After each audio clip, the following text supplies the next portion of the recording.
بيبدأ المسلسل سنة 1996 مع يان شي، بنت عندها 18 سنة بتعشق الرياضة بأنواعها وخصوصا سباقات الجري، وحاليا تكون بتستمتع بأجازة السنة الدراسية، ومامتها تخليها تنزل تجري وتوعدها انها لو قدرت تجري 5 كيلو لمدة 20 دقيقة هتشتري لها العجلة اللي هي بتحلم بيها. فعلا نان تقدر تنجح وتقطع نفس المسافة في 17 دقيقة بس. ويكون لنان صاحب مقرب جدا واللي هو ليو، وبالنسبة لها مش صاحب وبس ولكنه جارها اللي اتولد معاها في نفس اليوم والساعة وتربوا وكبروا مع بعض. ويبان ان ليو بيكن لها مشاعر حب، وده على عكسها لانها مش بتشوفه غير اخ. واول ما نان تروح معاها على البيت اهلها في البداية يبينوا لها عدم اهتمامهم بنجاحها في السباق، ولكنها بعد كده تلاقيهم محضرين لها الفلوس اللي وعدوها بيها عشان تختار العجلة اللي هي عايزاها. هي تفرح جدا، وتاني يوم الصبح تقابل ليو قدام البيت من بدري عشان يروحوا يشتروها سوا، ولكن قبلها يروحوا يقابلوا تيان ومي اصحابهم علشان يروحوا سوا. ويبان ان الاربعة اصحاب مقربين جدا من بعض. وبعد ما يشتروا العجلة نان تفضل تتصور جنبها من فرحتها بيها اكتر من صورة، ولكن لما تروح تتخانق مع تيان ان الصور اللي اخدها وحشة يجي حرامي يسرق العجلة ويمشي. ولما نان واصحابها ياخدوا بالهم نان تلحق الحرامي وعشانها سريعة تلحقه جري، لكن اصحابها يرجعوا يجيبوا العجلة بتاعتهم علشان يقدروا يلحقوه. ونان تفضل تجري ورا الحرامي لحد ما تدخل وراه لمدرسة ثانوي ما، وتقدر انها تركب ورا الحرامي على العجلة وتفضل تضرب فيه عشان يوقف، ولكنه ما يوقفش برضه. ويبان ان في طالب موجود في معمل الكيمياء ومركز انه يعمل تجربة معينة، ولكن لما يشوف نان والحرامي ينسى التجربة ويفضل يبص عليهم من الشباك، وعشانه مش مركز في اللي هو بيعمله يوقع مواد متفجرة على بعض فالمعمل ينفجر ويتسبب في ان ازاز المعمل يتكسر. ومن حظ نان الاسود في الوقت ده هي والحرامي يطيروا من على العجلة، فهي تقع على الازاز المكسور وتتجرح جامد، والحرامي يستغل الفرصة ويسرق العجلة ويهرب، واصحاب نان يشيلوها وياخدوها على المستشفى. فالدكاترة ينبهوا عليها انها ما تضغطش على رجلها الفترة بسبب عمق جرحها. وحريق معمل المدرسة يكتبوا عنه في الاخبار ويذكروا ان الحريق حصل بسبب طالب متفوق من المدرسة كان بيستعد للمشاركة في مسابقة للكيمياء، وعشان يتدرب على المسابقة دخل المدرسة من غير اذن حد، وبسبب انفجار المعمل اتطرد من المدرسة ونام. حتى بعد ما تقرأ الاخبار تكون لسه حاقدة على الطالب ده لان هو اللي هيخليها ما تحركش رجليها لفترة. ونروح لليو اللي يكون فرحان لان مامته اخيرا هترجع من السفر، وده لانها بتشتغل بره، فيقعد يحضر لها كل الاكلات اللي هي بتحبها. ولكن مامته ترن على نان وتعرفها انها اتصلت بليو كتير وما ردش عليها، وتطلب منها انها تعرفه انها مش هتقدر ترجع من السفر الوقت، وده لان ظهر لها شغل تاني مفاجئ. فنان لما تطلع تحكي له ويزعل، وده لانه ما شافش مامته من زمان، وقبل ما يتعصب ويرمي الاكل نان تاخده وتاكله كله، تفضل قاعده معاه لحد ما يناموا وهم بيتفرجوا على التلفزيون. بعد كام يوم يرجعوا على الدراسه وتكون رجل نان لسه تعبانه وبتتحرك بصعوبه، والسنه دي تكون السنه الاخيره ليها هي وشلتها في الثانويه. ومع اول اليوم مدير المدرسه يدخل فصلهم وهو متعصب ويطلب انه يتكلم مع قائد الفصل اللي هي نان ويسالها كانت الترتيب الكام على المدرسه. ولما يعرف انها كانت الترتيب ال 34 من الاخر استغرب ان ازاي طالبه فاشله زيها بقت القائد للفصل، وان بسببها درجه فصلها بقت اسوأ درجه من بين كل الفصول. ويطلب من زمايلها انهم يختاروا ليو انه هو اللي يبقى قائدهم بدلها لانه طالب متفوق وهيخليهم يهتموا بدراستهم. فزمايلها يرفضوا لان ليو مش اجتماعي وما بيتعاملش معاهم كتير. المدير يتعصب منهم جدا، وده لان مفيش ولا مدرس طايق انه يدخل يشرح لهم، فيعرفهم انهم هيدرسوا لوحدهم لفتره لحد ما يلاقي لهم مدرس جديد. وفجاه وهو بيتكلم يجي طالب جديد على الفصل اسمه بياو، ومن مشيته ووسامته يبهر كل البنات الموجودين في الفصل ومن اولهم نان. وهو اول ما يدخل يطلب من نان انه يقعد جنبها، ورغم ان نان كانت رافضه ان حد يقعد جنبها عشان تسند رجلها المجروحه على الكرسي، الا انها توافق تقعده وتكون فرحانه جدا وتقول لليو انه اوسم منه وتتعرف عليه وتعرفه انها قائده الفصل وهتهتم بيه. ورغم انه باين عليه انه باد بوي نان ما تكونش مهتمه وتفضل تراقبه هي وبنات فصلها حتى في البريك، ولكنها تعرف من تيان ان بياو هو نفسه الطالب اللي كان مسؤول عن انفجار المعمل، ولما اتطرد اتنقل على مدرستهم. فهنا نان اعجابها بيه يتحول 180 درجه وتقلب عليه، فتروح له وهي متعصبه وتقول له انه مش مرحب بيه في فصلهم وانه انسان بوشين، رغم انه تسبب في اذيتها الا انه ظاهر انه ما يعرفهاش. ولما تمشي بياو يجري وراها ويشيلها قدام كل اللي في المدرسه غصب عنها، ويقول لها انه مش هيعتذر لان مفيش فايده من الاعتذار، وانه هيبقى رجلها لحد ما تخف، وياخدها على دكتوره المدرسه عشان يساعدها في انها تغير على الجرح. ولما يلاقيها خايفه وموجوعه يديها ايده تعض عليها عشان توترها يقل، فهي تستغل الفرصه وتعضه جامد، والدكتوره تنبه عليها انها ما تعملش اي مجهود زياده او تحرك رجليها غير لما تخف تماما لان جرحها عميق. فنان تتضايق، وده لان عندها مسابقه جري كمان اسبوع ومكسبها في المسابقه 10 درجات بيتضافوا على مجموعها. فبيوم ما يفهمش هي زعلانه ليه، ده لان ال10 درجات مش حاجه يعني عشان تزعل عليهم. فالدكتور الدكتورة تعرفه ان نان فاشلة وجايبة مجموع زي الزفت، فال10 درجات هيزودوا من مجموعها وهيساعدوها في انها تدخل الكلية اللي هي عايزاها. فيحس بالذنب والزعل عليها ويقرر انه يدور لها على حل يساعدها بيه في انها تجيب ال10 درجات من مكان تاني. وبالليل شاو جون مدرس جديد اتعين في المدرسة مخصوص عشان يبقى مسؤول عن فصل نان، يروح يزور كل طلاب الفصل عشان يفهم الاوضاع في بيوت الطلاب عاملة ازاي. ولما يجي الدور على نان، المدرس يقول لاهلها انه لاحظ ان درجات بنتهم وحشة جدا مقارنة مع ليو. فمامتها تحاول تبرر لها وتقول له انها بتعوض من خلال مسابقات الرياضة اللي بتعملها، لكن تعرف مامتها انها مش هتقدر تدخل في المسابقة بسبب رجليها. فمامتها تتعصب عليها وتقوم تجيب لها حاجة تضربها بيها وتقول له ان بسبب فشلها في الدراسة خلتهم يبقوا مضطرين يعتمدوا على الدرجات اللي بتجيبها من الرياضة وما تهتمش بوجود المدرس، وتقوم تجيب كل الكتب الخاصة بالرياضة وتقطعها وتهددها انها هتعاقبها لو ضيعت وقتها في الحاجات اللي ملهاش لازمة تاني. فنان تتضايق وتقول لمامتها ان عمرها ما شافتها شاطرة في اي حاجة وتخرج من البيت وهي بتعيط. فاخوها يروح وراها ويحاول يواسيها وما يكونش عايزها تزعل من امهم، فيحكي لها انه شافها وهي بتجمع فلوس عشان تجيب لها عجلة جديدة بدل عجلتها اللي اتسرقت في عيد ميلادها الجاي، ويطلب منها ما تزعلش منها لانها متقلبة المزاج وانها بتحبهم. تاني يوم الصبح نان تروح على المدرسة مع ليو كعادتها، وليو يطمنها ويعرفها ان في استراتيجية تعليمية بتقول ان القبول في الجامعة مش بيعتمد على درجات الدراسة بس، ولكنه بيعتمد على متوسط درجات الاخلاق والذكاء واللياقة، وانها تركز على الحاجات دي وتسيب له هو الدراسة وهو هيذاكر لها. وقبل ما يدخلوا المدرسة يلاقوا قدامهم شوية شباب صيع بيوقفوا الطلاب وبيرخموا عليهم ويوقفوهم كمان ويسألوهم اذا كانوا يعرفوا طالب اسمه بياو،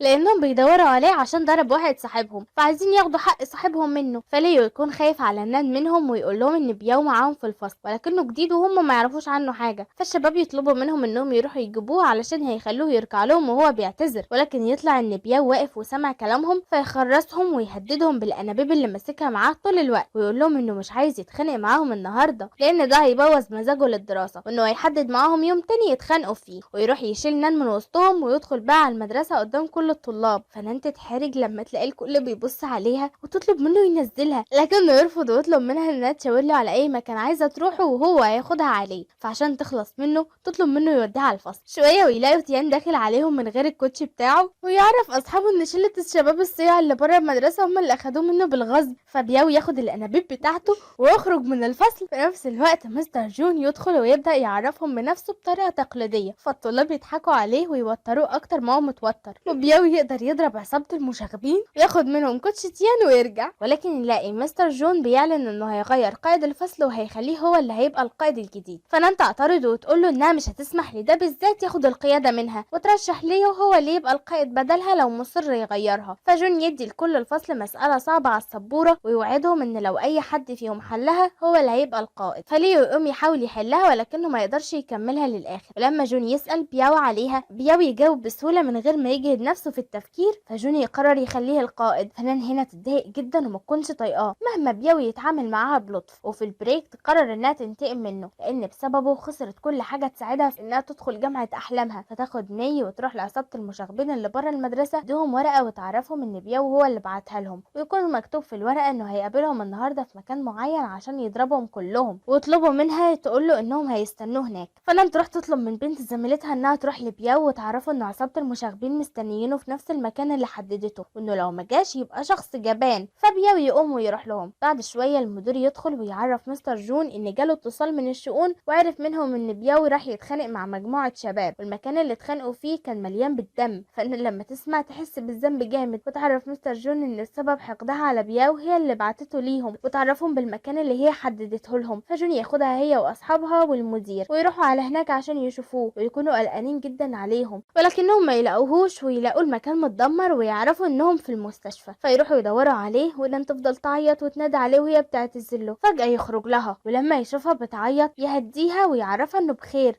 ويطلع بقى انه لما راح يتقابل مع عصابة المشاغبين بدل ما يتخانق معاهم انقذ واحد منهم قبل ما يقع عليه ازاز من سقف المكان اللي هم فيه فايده تتجرح. وعصابة المشاغبين بعد الحركة دي يستجدعوه وياخدوه على المستشفى. وقتها يتصالحوا معاه ولما يرجعوا على المدرسة بياو ياخد اجازة. فنان تروح تشتري شوية حاجات وتعطيهم لمستر جون علشان يساعدها في انه يبعتهم لبياو بدلها. فهنا مستر جون يطلب منها تعتذر له هي بنفسها، ويعرفها انه لما كان بيعمل زيارة للطلاب اكتشف ان بياو طالب مسؤول انه ما عندوش حد غير جدته، ورغم فقره الا انه طالب مجتهد جدا في دراسته بيهتم بجدته وبشغل البيت عشان ما يتعبهاش. واكتشف ان الانابيب اللي معاه طول الوقت بيجمعها مش بيستخدمها للخناقات، ولكنه كان بيجمعها لانه محتاجها لبيته. ومن بعد اللي شافه اتاكد ان بياو هو اكتر شخص يستحق انه يبقى القائد، وينبه عليها انها ما تصدرش حكم على حد غير لما تعرفه كويس. فتاخد العنوان منه وتطلب من ليو عجلته وما ترضاش تقول له راحه فين، وبعدين تروح لبياو تعرفه باللي عملته وتعتذر له، فهو ما يزعلش منها ويطلب منها تدخل تشرب حاجه. ويظهر ان ليو كان ماشي وراها عشان يعرف هي رايحه فين، وبياو يفاجئها انه قدر يرجع لها عجلتها المسروقه منها. ويطلع انه بعد ما اتصالح مع عصابه المشاغبين طلب منهم يساعدوه في انه يلاقي الحرامي، وبعد ما جابوا له عنوانه راح له مع شرطي وقدر يجيبها منه ويقبض عليه. فنان تفرح جدا وتكتشف ان جدته هي نفسها بياعه الفطاير اللي بتشتري منها كل يوم، وهنا تتصالح مع بياو وتفضل قاعده معاه. وبياو يتفق معاها انه هيساعدها في انها تزيد ال10 درجات اللي محتاجاهم. فهي في البدايه ترفض، وده لان ليو حاول كتير وساعدها انها تذاكر، ولكنها كانت بتنقص في النهايه وبتتحرج قدام الكل انها غبيه. فبياو يوعدها انه هيساعدها في السر، ووقتها لو اترفعت في الدرجه تبقى استفادت، ولكن لو ما اترفعتش تتظاهر انها ما عملتش حاجه فتوافق. ولما تيجي تخرج من عنده تلاقي ليو مستنيها بره، ويتضايق لما يعرف ان بياو قدر يرجع لها عجلتها. تاني يوم لما مستر جون يلاقي نان مش مركزه معاه في الحصه يطلب منها تقوم تجاوب على السؤال اللي على السبوره. فبياو عشان متاكد انها مش هتعرف تجاوبه يقول للمستر ان رجلها تعبانه ومش هتقدر تقف لوقت كبير، فيشيلها ياخدها على السبوره ويفضل يساعدها في الحل. ولما المستر ياخد باله يسكته، فبياو يساعدها في انه يرسم لها الاجابه على رجليها، ولو يكون متضايق من تقربهم من بعض. وبعد الحصه يتعصب على نان لانها ما بتركزش في حصصها، وان بسبب مستوى ذكائها المنخفض عمرها ما تدخل الجامعه اللي هي عايزاها، فتزعل من كلامه وتسيبه وتمشي. وبياو يحاول يصلح من مستوى فصله ولكن يكونوا فشل، وشويه طلاب من زمايله يهربوا ويروحوا يقضوا الوقت في صاله العاب الكمبيوتر. فالمدير يقفشهم وينفذ عليهم العقاب انهم يجروا حوالين الملعب 100 مره. فبياو يروح للمدير ويعتذر له بالنيابه عنهم، ويطلب منه انه يتعاقب هو مكانهم بناء على انه قائد الفصل ومش عايزهم يفوتوا الحصه. فالمدير يوافق علشان يعاقبه انه ما يهتمش بزمايله وتخاذل في انه يشيل مسؤوليه فصله. وبعد ما الحصه تخلص كل طلاب فصله يخرجوا ويلاقوا بياو لسه بيجري، فيصعب عليهم ويزعلوا عليه، حتى المدير يخاف عليه لا يحصل له حاجه فيقرر يوقفه. ولكن بياو يرفض لان وعده بانه هياخد العقاب كامل. فزمايله اللي كانوا هربانين يقرروا يتحملوا المسؤوليه ويجروا معاه هم كمان، وبياو بكده يكون قدر يكسب ثقتهم وصحوبيتهم ويروحوا يعتذروا للمدير ويوعدوه انهم مش هيعملوا كده تاني. تاني يوم ليو يعتذر من نانا على اللي قاله ويصلحها، ويروحوا سوا على المدرسه كعادتهم. وفي الفصل جون يعرف طلابه ان ترتيبهم على الفصول الاخير بلا حسد، ويتعصب عليهم ويقول لهم انه هيعمل لهم امتحان، وانه لو متوسط درجاتهم ما زادش عن 80% هيلغي حفله منتصف الخريف اللي هم مستنيينها. فالطلاب يتضايقوا لان دي اخر حفله هيحضروها سوا قبل ما يروحوا على كليات مختلفه. وبياو لما يلاقي نان زعلانه يطلب منها تستناه بعد المدرسه. وبعد المدرسه بياو يعرف نان وشلتها ان عنده خطه تساعدهم في ان درجات فصلهم تزيد، وتكون خطته قايمه على انه هو وليو يغششوا الفصل كله بما انهم اشطر اتنين، وده من خلال انهم يقعدوا في نص الفصل ويحلوا الامتحان ويبعتوا الاجابات للكل. فبكده متوسط درجاتهم هتزيد وهيقدروا يعملوا الحفله. ففكرته تعجب نان،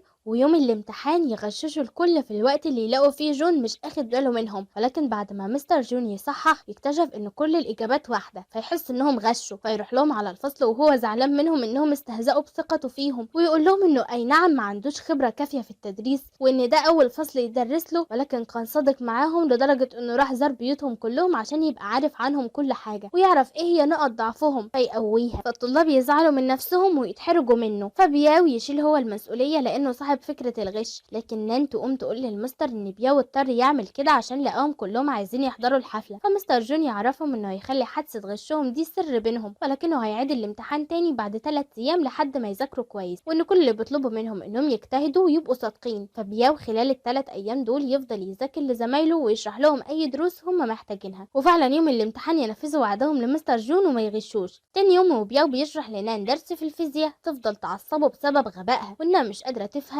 بعد ما شرح لها اكتر من مرة بطرق مختلفة. فيقرر ياخدها ويخرجوا بره المدرسة عشان يشرح لها بطريقة تانية يمكن تفهم المرة دي، ويروح لعصابة المشاغبين ويطلب منهم يضربوا واحد فيهم عشان يشرح لها عملي. فالعصابة تفضل تضرب شاب صاحبهم وتعيد في ضربه اكتر من مرة عشان يفهموها لحد ما صاحبهم ينزل. فالشاب ده يعني اخر ما يزهق من غبائها يشرح لها هو عن طريق كور قدامه، فنان واخيرا تفهم منه الدرس، ولكنها تصدم بياو انها مش محتاجة ال10 درجات بتوع الدراسة من بعد النهاردة، وده لان زميلتها عرفتها ان مسابقة الجري اتأجلت والوقت رجلها خفت فهتشترك في المسابقة، فيفرح لها ويفضل قاعد هو وهي مع عصابة المشاغبين لفترة، وليو يجي ياخدها وهو متضايق من تقربها من بياو ومن اصحابه، ومهما بياو يتكلم معاه حلو ليو ما يكونش طايقه. تاني يوم لما نان تنزل تدريب الجري تكون تعبانة لانها ما نزلتش التدريب من فترة، فبياو لما يشوفها يروح لها يشجعها ويفضل يجري معاها. ولما يروحوا الفصل مستر جون يطلب من بياو انه يجيله بعد الحصة عشان يسجل بياناته في استمارة الاشتراك في مسابقة الفيزياء الدولية اللي هتحصل بعد كام يوم، ويعرف الفصل انه هيعمل لهم امتحان فيزياء بعد اسبوع ليهم كلهم. فنان تكون مطمنة لان بياو هيقعد جنبها وهتقدر تغش منه، لكن بياو يعرفها انه مش هيغششها من غير مقابل. ولما يقوم عشان يسجل استمارة المسابقة ليو يكون غيران وعايز ينافسه، فيروح وراه ويطلب من مستر جون انه يشترك هو كمان في المسابقة. في البداية مستر جون يرفض لان ليو مش احسن حاجة في المواد العلمية، ويطلب منه يركز على مسابقة الانجليزي بتاعته احسن. فبياو يقنع مستر جون انه يسيب ليو يدخل معاهم عشان هيبقى عندهم فرصة اكبر للفوز. ولما بياو يرجع نان تفضل تهتم بيه وتبقى شغاله له خدامة وتنفذ له اي حاجة يطلبها عشان يبقى يغششها. وقبل مسابقة الفيزياء ليو يفضل يذاكر بجد ليل ونهار عشان يفوز على بياو، في نفس الوقت اصلا اللي بياو ما يكونش مهتم بالمذاكرة وقاعد يقرأ كتب هزلية ويضحك، وحتى لما يجي يذاكر يراجع بعينه كده وخلاص وينام من بدري. ويوم المسابقة بياو يحل الأسئلة بكل سهولة ويخرج قبل نص الوقت، على عكس ليو اللي يخرج آخر واحد وهو مش متأكد عمل ايه. وبعد كام يوم تظهر نتيجة المسابقة وبياو ياخد المركز الأول، فزمايله يفرحوا له قوي لأن محدش فيهم فاز قبل كده في المسابقات العلمية. ونان لما تحس بزعل ليو تروح له وتواسيه وتقول له انهم بيعتمدوا عليه دايما في مسابقة الإنجليزي. وجون يدخل ويعرف طلابه ان بياو فاز بانه يسافر لهونج كونج اسبوع كامل للدراسة كمكافأة ليه في فوزه، فاصحابه يفرحوا له ويوصوه يجيب لهم هدايا من هناك. وفي البريك ليو يروح لبياو ويقول له انا اقتنعت دلوقتي انك احسن مني في المواد العلمية ويهنيه على فوزه. ويوم الامتحان بتاع الفيزياء يتم اعفاء بياو منه وده بعد فوزه في المسابقة، فمستر جون يقرر انه يخلي بياو يراقب معاه على الطلاب. فنان تفرح وتفكره هيداري عليها وتغش براحتها بقى، لكن بياو يروح لها ويعرفها انه هيراقبها ومش هيسيبها تغش لانه مش هيخون ثقة المدرس جون مرة تانية، يفضل مركز معاها طول الوقت وما يخليهاش تعرف تغش ولا كلمة، فتجيب 25%، ودي تكون أسوأ درجة جابتها في حياتها، فتقرر تنتقم منه. ولما بياو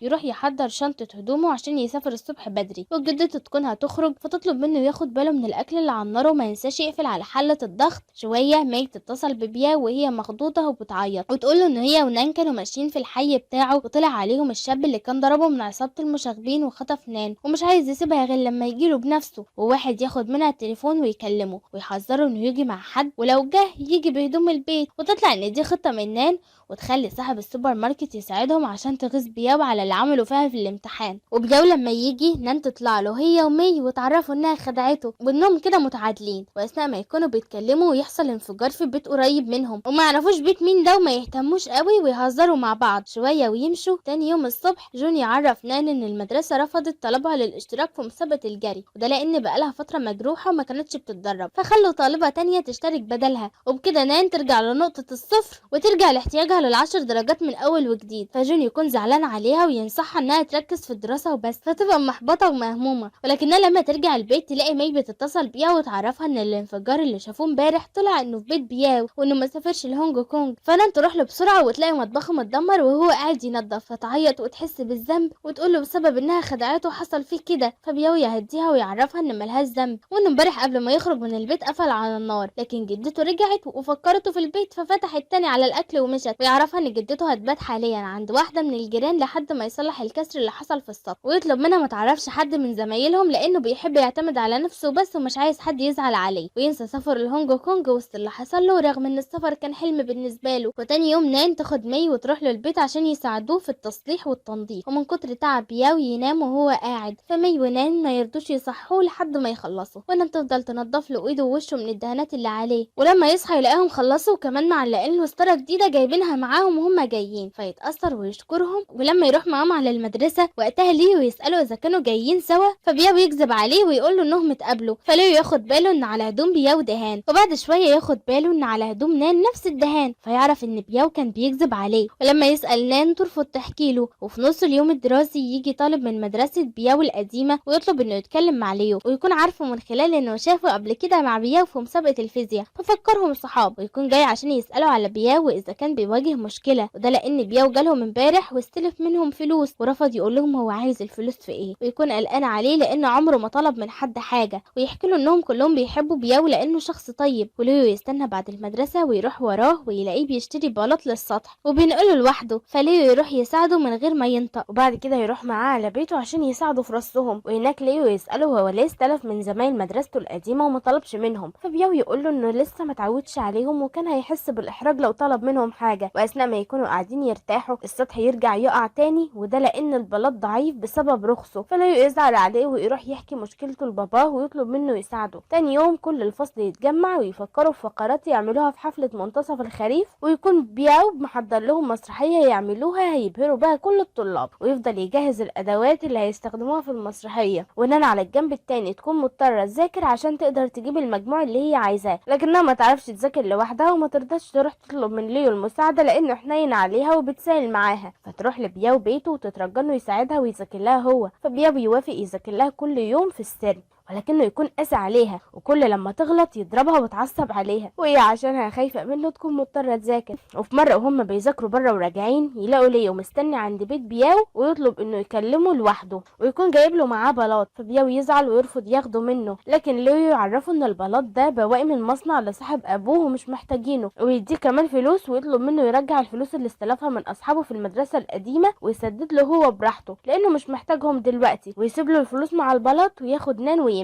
تاني يوم مستر جون يسمح لطلاب فصله انهم يحضروا الحفلة بما ان مستواهم الدراسي بيتقدم، فيروحوا يحضروا للمسرحية اللي المفروض ان نان وليو هما اللي هيقدموها، ولكن يكون قبل المسرحية عرض باليه لطالبة اسمها دانج، ودي بنت معاهم في نفس الفصل وبتحب ليو، ولكن ليو طول الوقت بيتجاهلها ورغم كده حبها ليه ما بيقلش، وقبل عرضها بالظبط تقع رجلها تتأذى، فليو يشيلها بياخدها على المستشفى بسرعة، ورغم وجعها واللي هي فيه تسأله طول الطريق هيحبها امتى. على الجنب التاني بياو يضطر يعمل المسرحية قصاد نان بدل ليو وعرضهم يبهر الكل، لكن بعد العرض بياو يقع من على العجلة اللي كانوا بيستخدموها في العرض على نان، واول ما الاتنين يقربوا من بعض كل واحد فيهم يحس بمشاعر ناحية التاني، ولما يروحوا يكونوا متوترين ويكون كل واحد فيهم عايز يتصل بالتاني، لكن بياو يبدأ وهو اللي يكلمها ويعتذر لها على اللي حصل، فالبيك هتقول له ما تقولش كده، بتعتذر على ايه؟ ده غلط مش مقصود يعني ما فيش حاجة، والاتنين يقفلوا وهم طايرين من السعادة ويفضلوا يرقصوا ويسمعوا اغاني رومانسية، ويبان بقى ان بياو كان واقع في حب نان من اول لحظة شافها فيها، وانه زعل عليها جدا لما رجلها اتجرحت، وكان بينزل كل يوم يدور على عجلتها اللي اتسرقت. تاني يوم وبياو بينظف البيت نان تيجي فيجري يستخبى بسرعة قبل ما تشوفه بهدوم البيت ومبهدل نفسه شوية، ويخرج لها وهو لابس بدلة ابوه على اساس كده ان مفيش اشيك منه يعني، فهي لما تتريق عليه يتضايق ويغيظها بانها لو يوم قصت شعرها اكتر من كده ووقفت بينه وبين ليو الناس هيفكروها واحد صاحبهم وان مفيش عندها اي طبع انثوي، هتتضايق وتمشي وتروح على بيتها، وهناك تقرر انها تلبس فستان هي كمان وتتدرب انها تتكلم برقة، فمامتها تستغربها وتفكرها تعبانه وبتهلوس، لكن ابوها يجاملها كعادته ويقول لها انها حلوه في اي شكل. تاني يوم بعد ما يخلصوا مدرسه كلهم يروحوا يقعدوا سوا، ويظهر ان بياو بقى قريب جدا من نان وباقي شلتهم، وتيان يعرفهم ان يوم 17 سبتمبر واللي هو يوم عيد ميلاد نان وليو هيكون اخر يوم لعرض فيلم معين في السينما، فنان تكون عايزه تشوفه وتطلب من اصحابها يجوا معاها، فتيان ومي يرفضوا بسبب انهم هيكونوا مشغولين، لكن ليو كعادته ما يرفضلهاش طلب ويقرر انه يروح معاهم، وبياو يروح على صالون الشعر اللي في حيهم ويطلب من جارتهم اللي هناك انها تساعده وتحلق له زي المغني المفضل لنان علشان عايز يلفت نظرها، ولكن التسريحه اللي تعملها له ما يكونش لها اي صله بالمغني وما تعجبوش، فجارته تقول له ان كده اوسم منه كمان وتديه جاكيت شبه بتاع المغني وتقول له انه بيه هيزيد وسامه، وبعدها يروح ياخد فلوس من اللي هو محوشها ويشتري تذاكر لنفس الفيلم اللي نان وليو رايحين يشوفوه عشان يفاجئ نان ويحضروا معاها، ولما يرجع البيت يلاقي جارتهم بتنادى عليه وتعرفه ان جدته وقعت، ولما يروح لجدته يلاقيها بخير ولكنها تكون وقعت بسبب انها ما سمعتش تنبيهات العربيات اللي جايه عليها، فجارته تطلب منه يشتري لها سماعات بسرعه قبل ما يحصل معاها حادثه تانية، فبياو يقرر انه يروح يرجع التذاكر، وتاني يوم ياخد الفلوس اللي محوشها ويروح يشتري سماعات لجدته من واحد جارهم، ولكن السماعات ما تشتغلش ويطلع ان جارهم غشه وباعها له بايظه، فليو يروح يضربه ويكون عايز عايز يرجع منه الفلوس، فجاره يقول له انه ملوش ذنب وانه اشترى السماعه دي من واحد معاهم في المدرسه اسمه تيان، ونروح لنان اللي تروح تستنى ليو جنب السينما، وليو يجي من غير ما يشوفها ويدخل على الصاله على طول رغم ان تذاكر مع نان. وبيو وهو رايح يدور على بيت تيان يتقابل مع دانج صدفه، وتكون مستعجله لانها راح تقابل ليو علشان هتتفرج معاه على فيلم. فبيو يستغرب لانه عارف ان نان وليو مع بعض الوقت، فيروح وراها وهناك يلاقي نان قاعده لوحدها مستنيه ليو وتكون قلقانه عليه لانه اتاخر جدا. ودانج تروح تقعد ورا ليو وتفضل تبص عليه لحد ما الفيلم يخلص، وبعدها تفاجئوا انها كانت قاعده ورا كل ده. ولما يسالها بتعمل ايه هنا تتصدم وتقول له ان هي اللي سابت له تذكره الفيلم في كتابه. ونان تطلب من بياوي يستناها لحد ما تدخل الحمام، ولكن في طريقها تشوف ليو مع دانج فتزعل منه وتفكره لغى ميعاده معاها عشانها وتخصمه وتمشي. تاني يوم نان تشوف اعلان في الجرايد ان بيتزا هات بتطلق منتج جديد ليها، وخلال الفتره دي المراهقين والشباب كانوا مهووسين بالاكل هناك، فنان تترجى اهلها ياخدوها تجرب المنتج اللي هيطلقوه. فمامتها توعدها انها لو جابت 70% في امتحان الرياضه هتاخدها هي وباباها على هناك. فنان تفرح وتوعدهم انها تذاكر بجد، بس المهم انهم ما يرجعوش في كلامهم. وفي المدرسه بياو يسال تيان على السماعه، فتيان يقول له ان هو فعلا اللي باعها لجارهم ولكنها كانت سليمه، ويوريه اللي معاه ويثبت له انه كلها اصليه. وتيان يخاف ان بياو يرجع يتخانق مع جارهم فيديله سماعه مكان البايظه، ويعرفه انه مش كتير بيجي يشتري منه السماعات دي. فبياو يوافق ياخدها منه ولكن يديه كل الفلوس اللي معاه. وبالليل نان ترفض تخرج مع شلتها وتفضل في المدرسه عشان تاخد حصص اضافيه للمراجعه، وكل زمايلها يستغربوا النشاط المفاجئ اللي دب فيها مره واحده. لكن بياو ياخد باله من الاعلان بتاع بيتزا هات اللي في شنطتها ويلاقيها كاتبه عليه انها هتجيب ال70% عشان تاكلها، فيفهم انها بتعمل كل ده عشان هتفصل وبتاعت بطنها. وتيان وليو يقرروا ينتقموا من جار بياو ويروحوا يبيعوا له سكيت بسعر اغلى من حقها، وكمان يكونوا فاكين له المسامير بتاعتها، فلما يجري بيها هو واصحابه يقعوا يتبهدلوا في المكان. فتيان يهددوا انه ما يخدعش اي شخص تاني لانه وقتها هيكون ده مصيره. وبالليل لما بياو يروح يوصل نان على البيت يلاقي ليو واقف مستنيها في الشارع، فهي تكون لسه مخصماه وما تتكلمش معاه. وبياو لما يرجع على بيته تكون حالة جدته متحسنة بالسماعات الجديدة، وبياو ما يحتاجش يعلي صوته وهو بيكلمها شوية وجاره يجيله ويطلب منه يخرج له علشان يعتذر له. وتاني يوم تيان يحكي لبياو على اللي عمله في جاره ويسأله اذا كان جاله واعتذر له ولا لا، فبياو يعرفه انه جاله امبارح واعتذر له فعلا. وليو يروح لنان ويعرفها انه ما كانش يعرف ان التذكرة كانت من دانج، وانه لما لقاها في كتابه فكرها منها فدخل من غير ما يشوفها بره. فنان تصدقه ويتصالح ويديها ورقة يطلب منها تفضي نفسها يوم السبت عشان هيخرجها، فتفرح وتوافق ويروح المدرسة كلهم سوا. وهناك يكون هو وزمايل مدرسته عندهم ماتش سلة مع زمايله في المدرسة القديمة، وعشان لبس المدرستين متشابه يكون بياو وفريقه مضطرين انهم يغيروا لبسهم. فبياو لما يغير هدومه زمايله ومستر جون يشوفوا على جسمه كدمات كأن في شخص ضربه. ولما يبدأ لعب الفريق من المدرسة التانية يخالفوا القواعد عشان يفوزوا، ففريق بياو يتخانقوا معاهم. وهنا بياو يقف مع فريقه في المدرسة الجديدة وزمايله القدام يزعلوا منه. ولما يمشوا جون ياخد بياو عشان يفهم منهم ايه سبب الكدمات اللي في جسمه، فبياو يكذب عليه ويعرفوا ان الكدمات دي بسبب مرض وراثي وبيحصل له لما بيتوتر وبتزيد معاه لما هو يزعق قدامه. فجون يزعل عليه ويفضل يتكلم معاه بهدوء، ولما يروح على مكتبه يفضل يقرأ كل الكتب الطبية يمكن يلاقي علاج ليه، ولكن ما يلاقيش اي حاجة عن المرض ده، فيفهم ان بياو كان بيكذب عليه. وليو لما يخرج يشتري حاجة من بره يشوف بياو وهو واقف مع زميله من المدرسة القديمة وزميله يديه ظرف، فليو يشك ان في الظرف ده فلوس. وبياو لما يرجع على الفصل يدي لنان مسألة رياضية ويعرفها انها لو عرفت تحلها هيديها هدية. وبعد المدرسة ليو يروح مع بياو ويقول له ان هو لو فعلا بيعتبره صاحب ليه يشاركه اسراره، وليو يكون خايف من ان بياو يكون رجع يستلف من اصحابه، لكن بياو يعرفه انه اقسم لجدته انه مش هيستلف تاني. ولما ليو يسأله عن الكدمات اللي في جسمه بياو يضطر يحكي له ان جاره جه بحجة انه هيعتذر، لكنه كان جاي مع اصحابه علشان يعرفوا مكان تيان ويضربوه على اللي عمله فيهم. ولما بياو رفض يعرفهم هو ساكن فين اتضرب هو كمان، ويطلب من ليو انه ما يحكيش لتيان عشان ما يزعلوش على الفاضي. وهنا بياو يقول له بما اننا هنتشارك مع بعض الاسرار هقول لك على سر تاني، ويصدمه انه وقع في حب نان. فليو من الصدمة ما يعرفش يرد عليه وما يديش اي رياكشن. تاني يوم في المدرسة نام تكون طايرة من الفرحة، وده بسبب ان درجاتها في الرياضة ظهرت وطلعت انها جايبة اكتر من 70% زي ما وعدت اهلها. ولما تروح تعرفهم عشان ينفذوا وعدهم ليها ابوها وامها يكونوا بيتخانقوا وينسوا وعدهم ليها فتزعل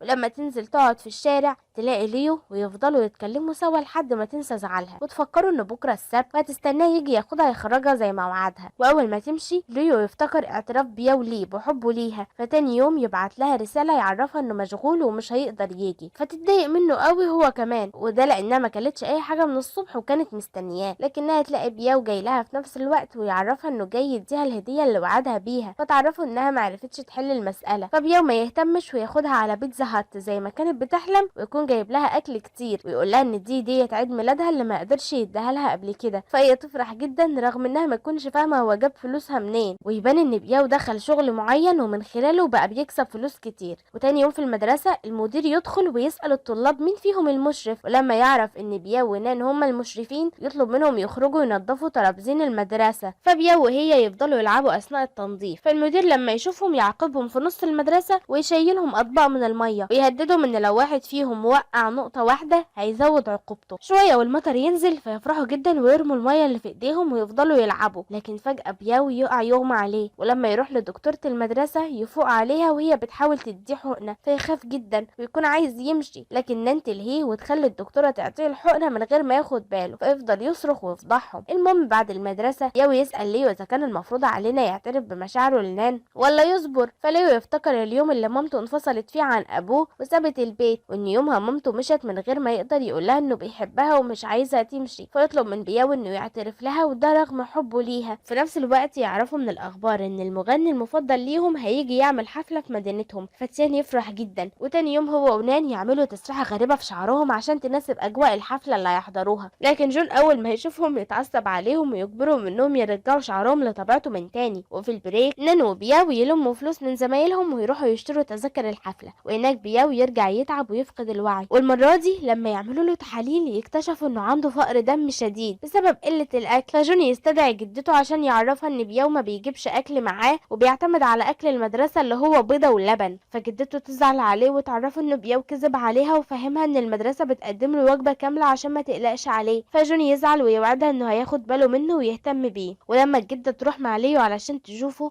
ليو هو كمان يوعدها انه هيقسم اكله مع بياو من بعد النهارده وهيهتم بيه وكانهم اخوات، وبعد ما تطمن عليه وتمشي نان تروح له، فبياو يهزر معاها كعادته وكانه مش تعبان، لكن نان تكون قلقانه عليه جدا وتكون شايله الذنب في انها قاعده جنبه وما خدتش بالها منه، تكون جايباله معاها عصير وتفضل تهتم بيه. وفي نهايه اليوم المدير يدخل ويديهم مجموعه تدريبات يحلوها قبل ما يمشوا، فهم يكونوا مضطرين يحلوها بسرعه عشان يلحقوا الحفله قبل ما تبدا، والمدير اول ما يسمح لهم يمشوا اخيرا كل طلاب الفصل يروحوا كلهم سوا وهم طايرين من الفرح والحماس، ولكنهم يتصدموا اول ما يوصلوا ويلاقوا الحفله انتهت بدري عشان احوال الجو، وفرحتهم تتكسر ويرجعوا على البيت وهم محبطين انهم ما قدروش يشوفوا مغنيهم. ولكن تاني يوم ليو وبياو كل واحد فيهم يشتري شريط اغاني لنفس المغني ده ويبعتوهم لنان، وهنا نان يبقى قدامها شريطين وتحتار تختار تسمع ايه فيهم، ولكنها ما تاخدش وقت في التفكير، قررت تسمع شريط بياو وتعين شريط ليو في الدرج. بالليل مامة مي تعرفها ان في مدرس خصوصي جديد هيجي النهارده يبدأ معاها، والمدرس لما يجي مي تتصدم لما تقوم تفتح له وتلاقيه بياو متنكر في شكل شاب كبير، وهو اول ما يشوفها يتخض ويهرب بسرعه، فتفهم انه متنكر كده عشان يشتغل مدرس خصوصي، فتجري وراه عشان تفهم هو بيعمل كده ازاي، فيعرفها ان في شخص بيساعده هو وصاحب ليه في مدرستهم القديمه وبيجيب لهم شغل مع طلاب محتاجين دروس، ويكون ضارب هويه باسمه وسن شخص تاني، فمي تقترح عليه ما يمشيش وانها عايزاه هو اللي يساعدها، وتعرفوا ان اهلها صعبين جدا وان اي مدرس بيجي يديها درس هنا بيشتكي منها، فاهلها وقتها بيعاقبوها وبيمنعوا عنها كل الحاجات اللي بتحبها، وتوعده انها مش هتعرف اي حد خالص وان شغله ده هيفضل سر بينهم، فبياو يوافق يساعدها ويطلع يتقابل مع مامتها اللي تفضل تساله في البدايه اسئله كتير في الادب واللغات والمواد العلميه عشان تختبره اذا كان مدرس شاطر ولا لا، ولما تتاكد من شطارته تطمن له وتسيبه يشرح لبنتها. تاني يوم جون يعرف طلابه ان امتحانات نص السنة هتكون بعد اسبوع، ويطلب منهم يركزوا ويذاكروا كويس، وده لان الاسئلة هتكون صعبة عشان مدرسة هوينج اللي هي مدرسة بياو القديمة هي اللي هتحطها. وفي نص اليوم الدراسي بياو يخرج يقابل صاحبه اللي بيشتغل معاه في الدروس الخصوصية ويديله الفلوس اللي اشتغل بيها خلال الاسبوع، ويديه كمان ملزمة كبيرة لجميع الاسئلة المهمة اللي مدرسة هوينج بتحطها، ويطلب منه يراجع الاسئلة دي مع الطلاب اللي بيدرس لهم، فبياو يفضل طول الليل يذاكر الملزمة، ولما يلاقيها مهمة لما فعلا ياخدها لاصحابه ويطلب منهم انهم يذاكروها كويس، ويقرر انه يصورها لكل قائد فصل في مدرستهم عشان يوزعها على كل الطلاب فمستوى المدرسة يترفع. ويفضل يشجع نان على المذاكرة في كل دقيقة ويساعد زمايله في المذاكرة هو وليو. وبعد اسبوع من المذاكرة الجادة الامتحان يبدأ، وكل الاسئلة اللي تيجي تطلع فعلا من اللي هم ذاكروه. ومي على قد ما تكون مذاكرة كويس ولكن ايدها تفضل تترعش في الامتحان وتكون خايفة جدا لا تجيب درجات وحشة فاهلها يعاقبوها، وكل ما تفتكر تهديدهم ليها تخاف اكتر وتنسى كل اللي هي مذاكراه. فاول ما بياوي يخلص امتحان قبل ما يخرج تطلب منه يغششها اي حاجة، فبياوي يساعدها في كذا سؤال ولكن المراقبة تشوفه، ولما تلاقيه خلص تخرجه وتحذرها انها ما تعملش حاجة تاني، وان تحاول تغششها اللي هي كاتباه، ولكن المراقبة تشوفهم وترجع تحذر مي. وبمرور الوقت وزيادة التوتر عليها ما تكونش قادرة تفكر غير في تهديدات اهلها ليها، فمن غير وعي منها تلف تشد ورقة اجابة ليو